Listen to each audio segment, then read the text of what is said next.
Las alarmas suenan en el avanzado vientre tecnológico de la iglesia Hedwigan. Los maxwellistas, una rama de la legendaria iglesia del dios roto, se colocan armaduras de poder y recogen armas de láser y plasma de su armería. En el exterior, se desata un ataque sobrenatural. Los cultistas sarkistas, que se identifican como adoradores de Neo-Nelkik, han salido de una serie de furgonetas negras estacionadas en el desierto de Reno, rodeando el edificio.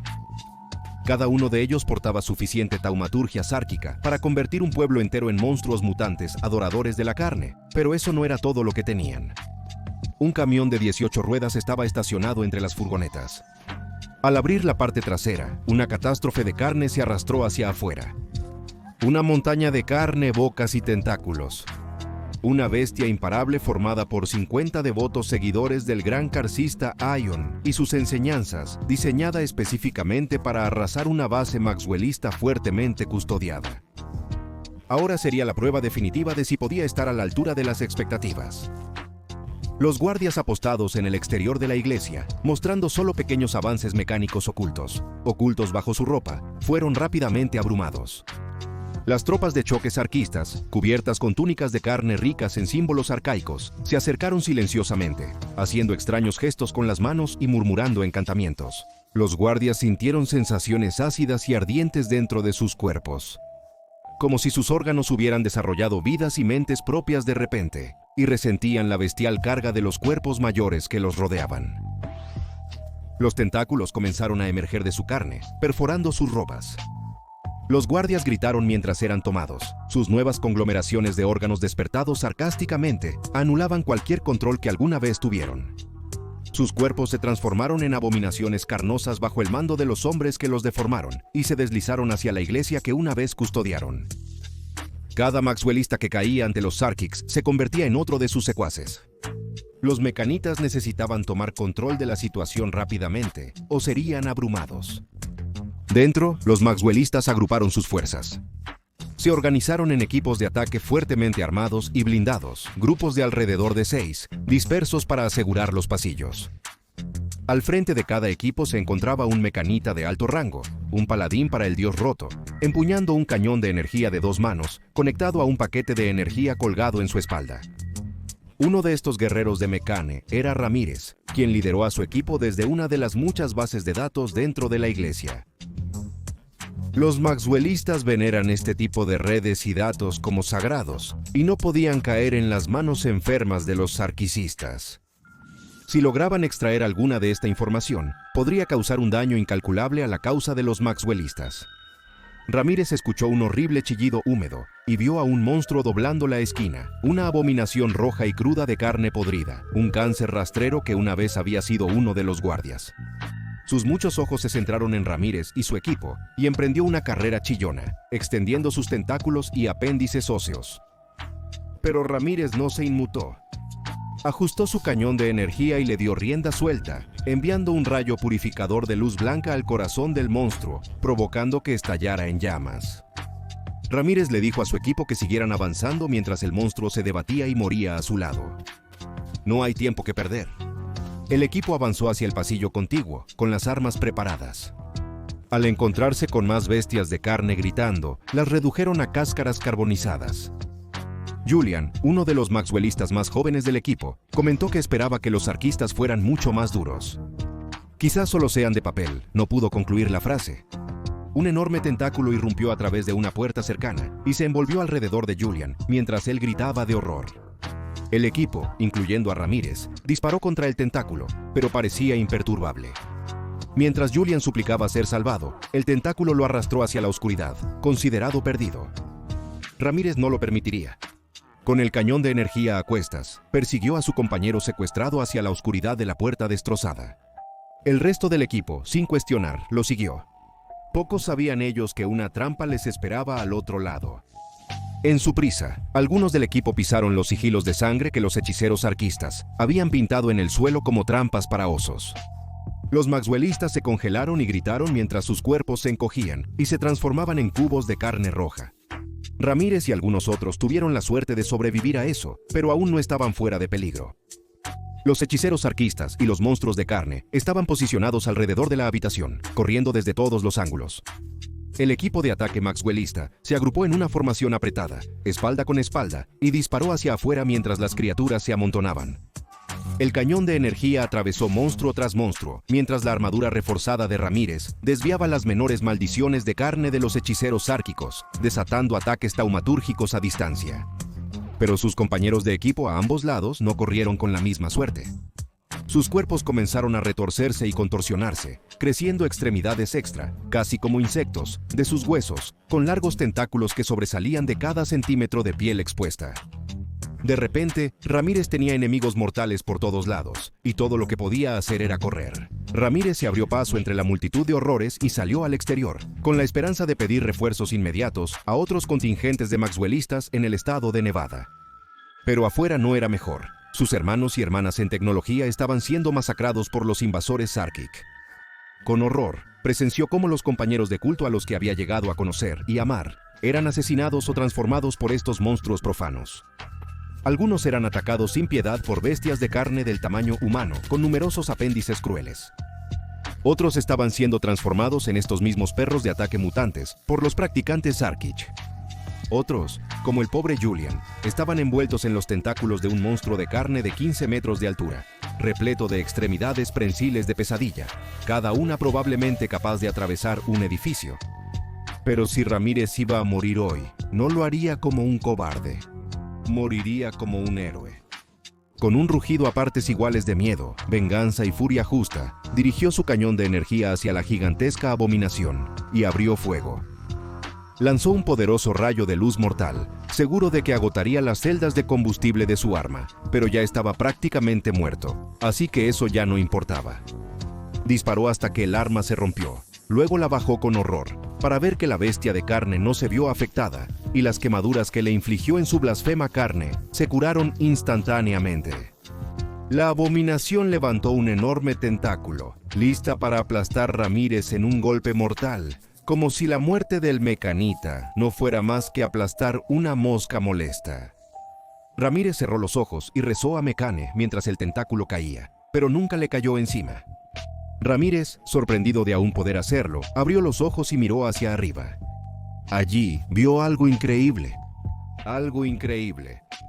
Era Optimus Prime. Sí, el Optimus Prime. Líder Autobot, volando con propulsores, sosteniendo un poderoso tentáculo. ¡Corre! ¡Sal de aquí! Optimus habló con la voz de su actor original, Peter Cullen. Luchaste bien, amigo. Yo me encargo de aquí en adelante. Siendo un niño en los años 80, Ramírez tenía grabado en su mente no cuestionar las órdenes de Optimus Prime. Mientras los otros Sarkics se paralizaban de asombro ante lo ocurrido, Ramírez saltó al vehículo más cercano y se fue a toda velocidad por el desierto, levantando nubes de polvo detrás de él. Ahora solo estaban Optimus y los Sarkics.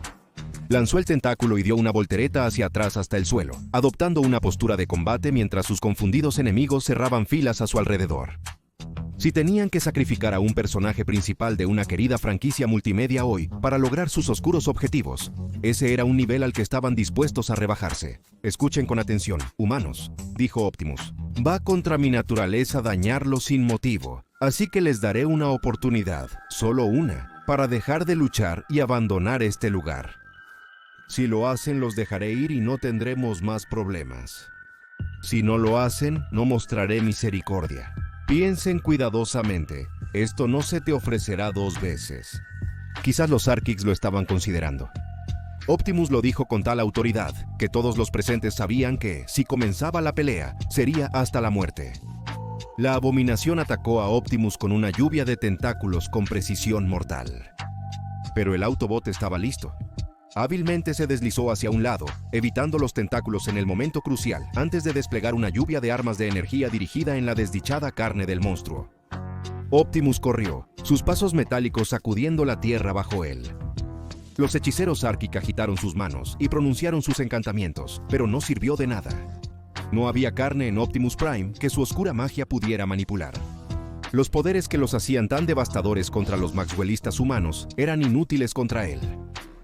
Optimus desplegó su cañón de plasma montado en el hombro, disparando ráfagas de materia semilíquida sobrecalentada, que vaporizaba a los hechiceros Sarkic al contacto, sin siquiera un grito. A Optimus no le daba placer a ejecutar a estos hombres que se desviaron del camino de la rectitud, pero esta fue la elección que hicieron. Cuando los hechiceros se dieron cuenta de lo desesperada que era la lucha y comenzaron a huir, los monstruos de carne que una vez fueron maxwellistas se abalanzaron sobre Optimus, bloqueándose en su lugar con sus tentáculos e intentando perforar las placas de armadura de aleación de titanio con sus apéndices punzantes. Optimus no pierde tiempo en agarrar a las criaturas y arrancarlas de su cuerpo, apretando cada una hasta la muerte antes de desecharlas para que se pudran al sol de Reno. No tardó mucho en despachar a cada uno de ellos, sin gran riesgo para él mismo. La gigantesca abominación, lo que la Fundación Procedimientos Especiales de Contención se referiría como un Behemoth SK Biotype 1, sería un poco más desafiante. Optimus se lanzó contra el monstruo, esquivando y saltando sobre sus numerosos tentáculos de combate. Subió por ellos como si fuera una escalera de carne, hasta que estuvo perfectamente posicionado para saltar al aire, suspendido justo encima del monstruo, su sombra eclipsando el sol.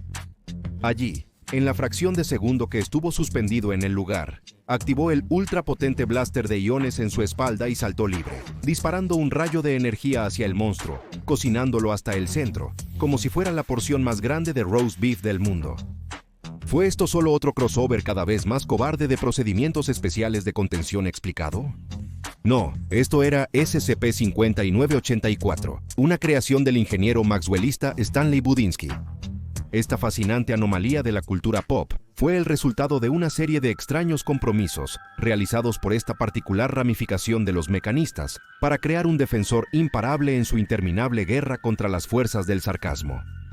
Nuestra historia comienza en los días de Halcyon de 2011, cuando la tercera película de la adaptación en acción real de la franquicia de Transformers de Michael Bay, Transformers: El Oscuro de la Luna, iba a llegar a los cines.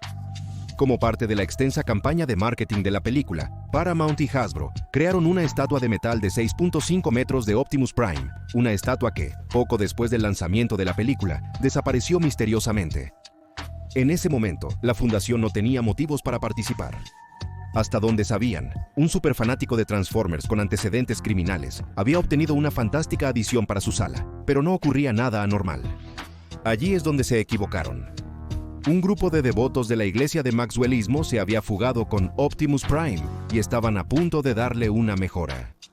Añadieron, entre otras cosas, articulaciones de acero de aleación de tungsteno que permitían un rango completo de movimiento, armadura de aleación de titanio sobre varias partes de su cuerpo, permitiendo una defensa integral que hacía que la mayoría de las armas convencionales fueran ineficaces contra él.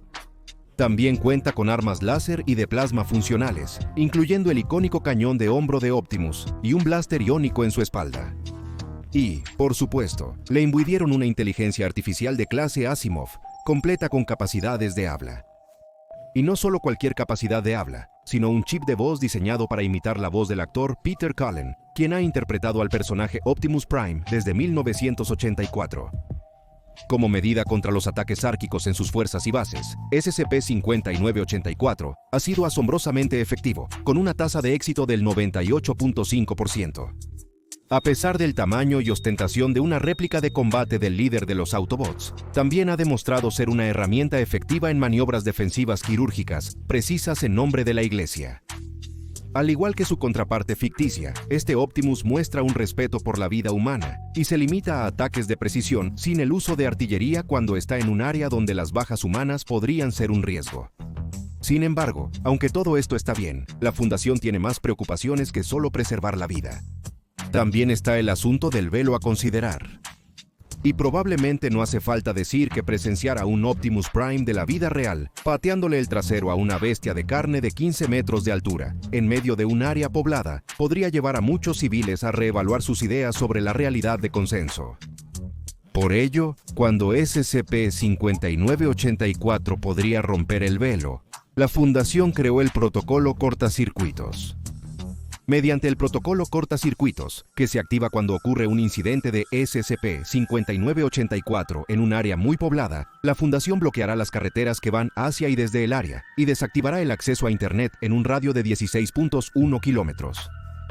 Luego, desplegarán la Fuerza de Tarea Móvil Omicron 84, o poder más allá de la imaginación, con armas que emiten pulsos electromagnéticos para desactivar temporalmente a SCP-5984. Sin embargo, si esto no funciona, tienen un plan de contingencia definitivo, aplicando un tratamiento amnésico masivo para todos dentro de la zona de cuarentena y enviando un misil de pulso electromagnético no nuclear para desactivar la anomalía, antes de llevarla de vuelta al relicario armado y área de contención 02. Pero incluso entonces, no puedes mantener a un buen Autobot abajo por mucho tiempo. En más de 10 años desde que se activó por primera vez la anomalía, ha tenido su justa cantidad de escaramuzas con diferentes activos de varias fuerzas neosárquicas en todo Estados Unidos.